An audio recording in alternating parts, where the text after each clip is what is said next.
The Audi TT is disappearing altogether this year, meaning the end of Audi's sports car for the cheaper end of the market. And if you watched my video from a few weeks ago, you'd already know that and why the TT was so amazing. But before the TT concept appeared in 1995, Audi had previously displayed an almost production-ready sports car for the cheaper end of the market and started to take orders on it before completely cancelling it and letting it disappear as another distant memory. I'm talking of course about this, the stunning Audi Quattro Spyder.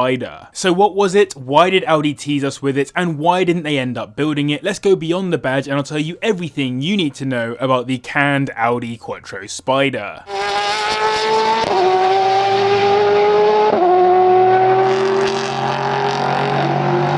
In the 1980s, Audi had a car that was revered by pretty much everyone, at least if you knew anything about rallying at the time, the Audi Quattro. It revolutionised rallying with its all-wheel drive powertrain, winning the drivers and manufacturers titles in 1982 and 1984 with legends like Hannu Mikkola and Michel Mouton at the wheel. That inline 5 engine screaming through Finnish forests is something every car person needs to hear at some point in their lifetime.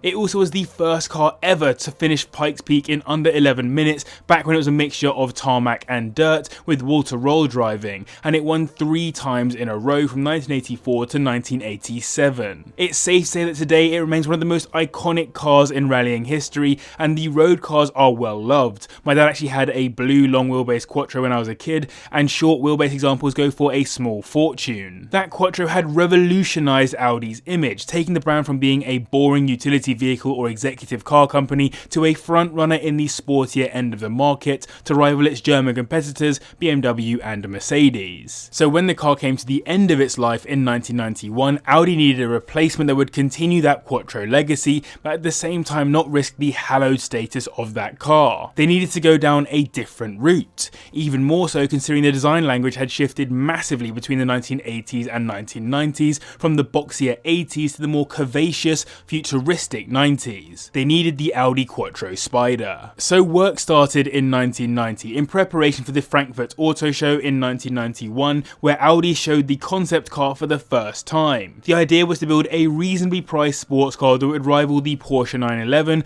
and when it showed up at Frankfurt, it was much more than just a concept. Many people thought it was pretty much production ready. Let's go through the features, but before we do, can we take a moment to appreciate the aesthetics? Honestly, if that was released today with a couple of small tweaks, I could be made to believe it was brand new. The beautiful curvy lines with the slightly flared arches, the Targa look with the removable glass roof, hence it's called the Spyder. It had a tubular steel space frame chassis for maximum rigidity and handling, mixed with aluminium body panels, not dissimilar to the Audi R8, to keep it as lightweight as possible. Ventilated brake discs all round sat behind the 18-inch Speedline wheels, which are pretty iconic for that era of Audi, and the engine was a 2.8 litre V6 which is found in the Audi 100, mounted in the middle of the car with a 5-speed manual gearbox and of course the Torsen LSD running the all-wheel drive. The interior isn't a million miles away from the Audis that followed into the early 2000s too, and honestly, all in, it looks production ready. Of course it wasn't, but the ruckus it caused meant that around 3,000 pre-orders were made with Audi dealers, with people putting deposits down to get into the car. I will say though, despite how beautiful it looks, with those amalgam of Audi 50 and Audi 100 lights on the rear,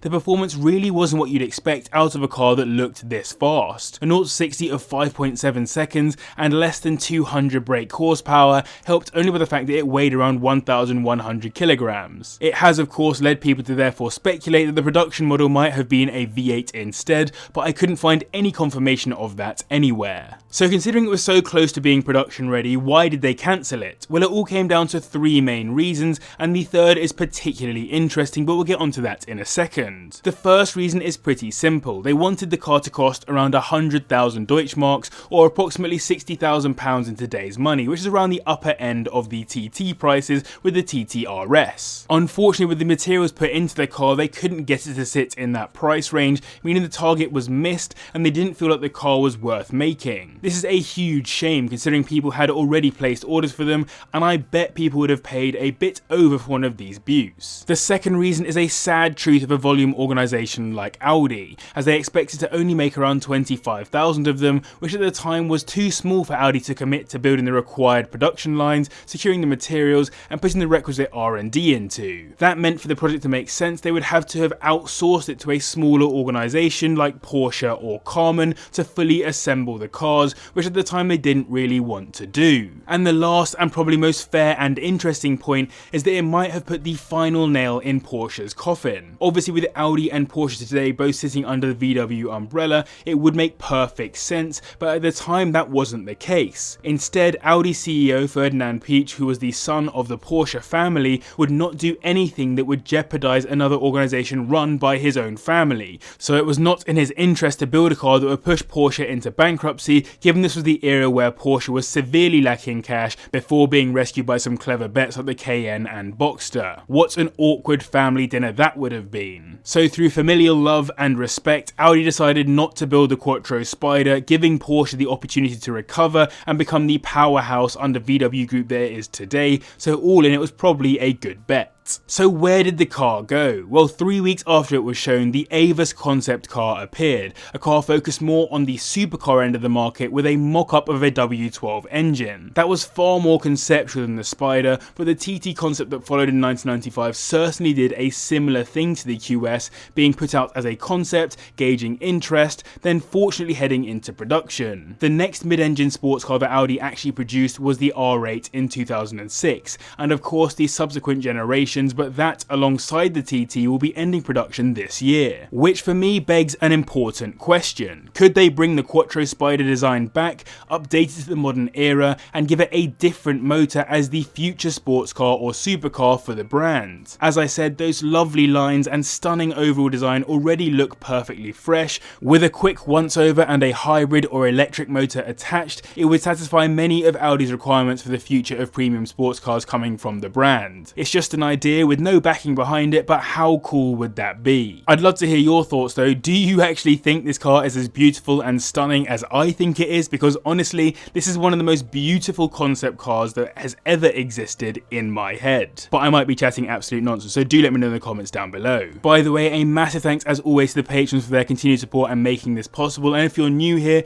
do subscribe for 2 car videos every single week. Also, if you enjoy this kind of content and want to support the channel for free, hit the like button, I would really appreciate it. But now that you know more about this beaut, why not find out even more about the Audi TT that did make it into production by clicking here.